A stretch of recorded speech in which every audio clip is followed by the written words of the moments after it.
What's going on, guys? Messi here and welcome to a brand new video. Welcome to your daily dose of transfer gossip. And today it is going to be Sunday the 29th of December. We have confirmed to go through as well as the rumours. So just before we get started, if you could do that good stuff by leaving a like rating, press the subscribe button if you're new, and press the bell notification next to it so you never miss an upload. My previous video will be down below in the description box, and current schedule every day at 8 AM UK time will be a new upload. And finally, in the comment section below, who's your favourite player on FIFA 20 Ultimate Team? Right, so let's start off with the episode, and first up we have a transfer that kind of trolled a lot of people, and that is going to be Martin Odegaard potentially going to Manchester City. So right now he's on loan to Real Sociedad in La Liga, and they announced on Saturday morning that Odegaard would join Manchester City. The statement said Real Sociedad have reached an agreement with Manchester City as over the loan of Martin Odegaard, and the player is set to stay at City until the end of the season. But it turns out the transfer isn't true, and people know he's owned by Real Madrid anyway, but it turns out it was a joke for Spain's equivalent of April Fool's Day.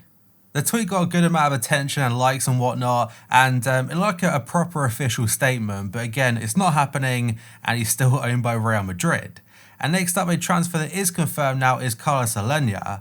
The Barca youngster has now joined Real Betis on loan for the rest of the season, and there is no obligation to buy or option to buy, he's just there for 6 months. And moving on, a player being recalled to Tottenham is going to be Jack Clarke. They signed him from Leeds United during the summer transfer window and loaned him back for this season, but he's hardly played any minutes, and because of that they brought him back to Spurs, and he's likely to go back out on loan again. Now, where he'll be playing for the rest of the season, it doesn't say like any teams in particular, but my guess, it'd probably be another move to a championship side.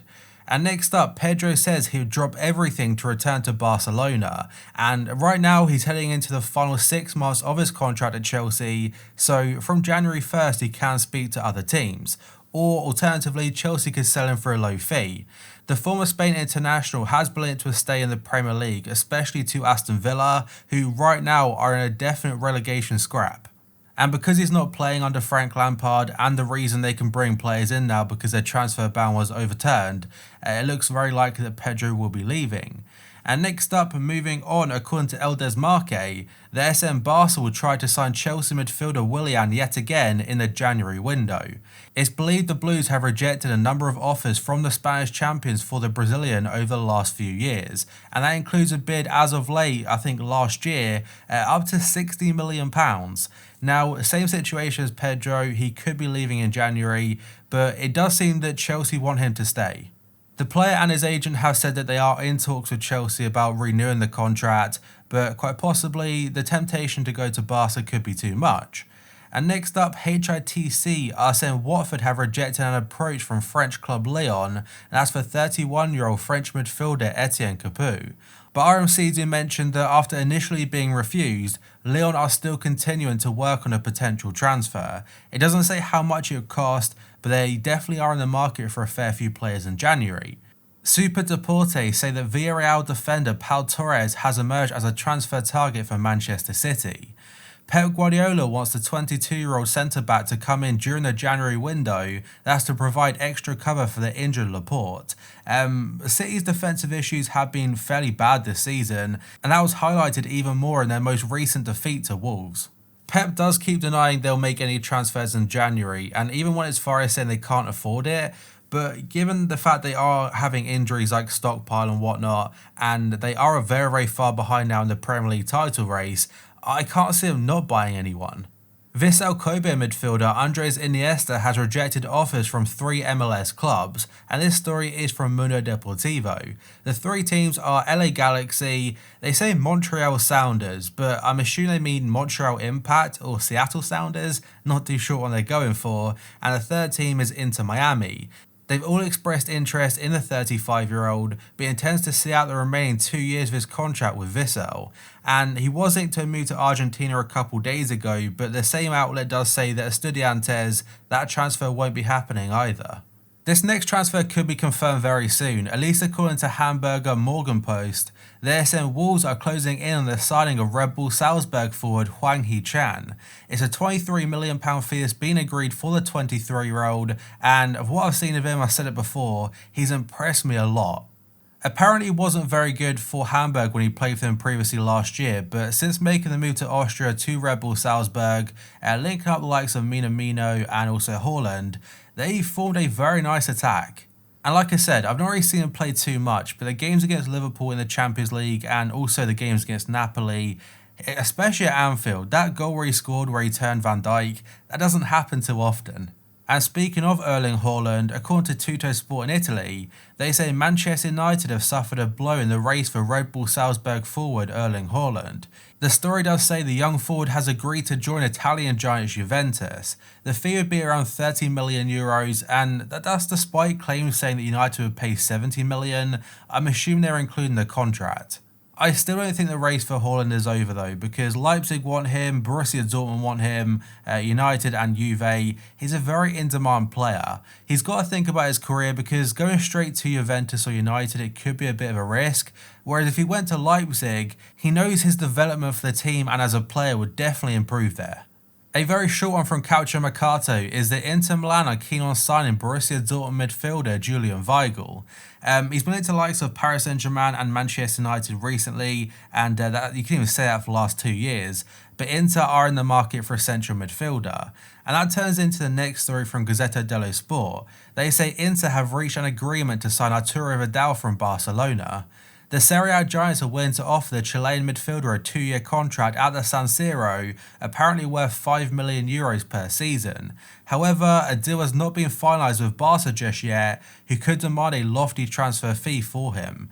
And Vidal's situation with Barca is looking quite weird at the moment, because even stories are saying he's now going to take legal action against them because of unpaid bonuses, but the club do see that as an attempt to force through a move to Inter Milan. I think at this point, if the stories are true, I believe that Barca would be happy to sell him, because he seems to be causing a bit of a disturbance and his head is set on a move elsewhere.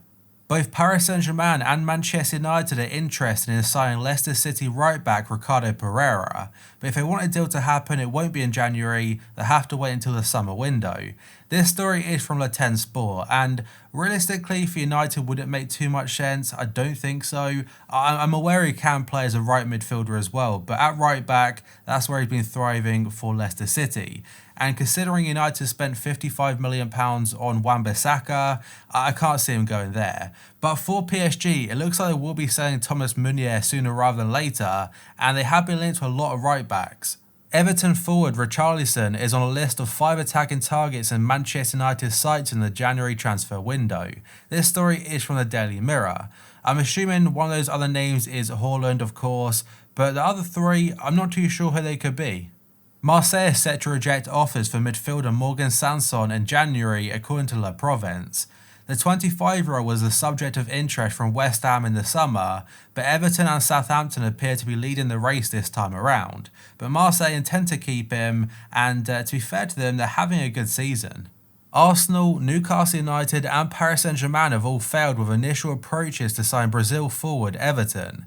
He currently plays for Grêmio and he's 23 years old and also a Brazilian international. During the summer window, Arsenal showed interest, as did the likes of AC Milan, but it seems that a transfer to Europe should happen fairly soon or at some point in the near future, but as of right now, their bids don't seem to be high enough. An interesting story from Le 10 Sport is that Everton manager Carlo Ancelotti, who took over last week, he's weighing up whether to return to Napoli. Not to return as manager or anything, he wants to return to them though to sign a player, and that player is going to be Lorenzo Insigne. He's currently 28 years old and has been at Napoli for a long time, but maybe a move to the Premier League. Obviously he's been linked to moves a long time now, but nothing ever really materialised. But with the links to Carlo Ancelotti at Everton, it might happen, we'll have to wait and see. But a player linked to Napoli now, according to Corriere dello Sport, is going to be Belgian international Yannick Carrasco. He currently plays for Rafa Benitez's side Dalian Yifang in the Chinese Super League, and Carrasco now wants to return to Europe. Napoli are long-term admirers of him, and they wanted to sign him back when he played for Atletico Madrid, but they could not compete with the wages offered by the Chinese clubs. But now with the whole wage cap coming in the CSL, Carrasco, Oscar, Hulk, all the big names, they'll probably return to Europe. Real Madrid will prioritise the signing of Napoli midfielder Fabian Ruiz next summer, according to AS. 3 other sides showing interest are Barcelona, Manchester City and Atletico Madrid, and the player has recently turned down the chance to sign a contract extension to stay at Estadio San Paulo. And Gazzetta dello Sport said a similar thing, that they want him in the summer and he'd cost them around 70 million euros. Juventus have identified Barcelona goalkeeper Marc-Andre ter Stegen as a transfer target, as according to Mundo Deportivo. The old lady have made contact with the German goalkeeper to see if he would be open to a move away from the Camp Nou in 2020. Paris Saint-Germain and Bayern have also expressed an interest in ter Stegen, who still has 2 years remaining on his current deal at Barcelona. Arsenal are interested in signing Thomas Lemar from Atletico Madrid next month, according to AS. The new Gunners boss Mikel Arteta is keen to add a winger to his squad and has identified the France international as a prime target. He has also been linked to a move to Lyon, but apparently Atletico want a option to buy in there, or an obligation to buy for 72 million euros, but the player is open to a loan move. And a short one from Tuttosport is that Paul Pogba could return to Juventus in January for 60 million euros, and it also includes a transfer of Emre Can to Manchester United. Now, there are also rumours saying that PSG and Juve are in talks about a swap deal for Paredes to Juve and Emre Can to Paris Saint-Germain, but we'll have to wait and see how that pans out. But as for Pogba, his future does still seem up in the air after what happened in the summer. A transfer could happen sooner rather than later for him. But that, guys, is going to be it for this video. So if you could do that good stuff by leaving a like rating, press the subscribe button if you're new, and press the bell notification next to it so you never miss an upload. My previous video will be down below in the description box, and current schedule every day at 8 AM UK time will be a new upload. So thank you for watching this video, I'll see you next time.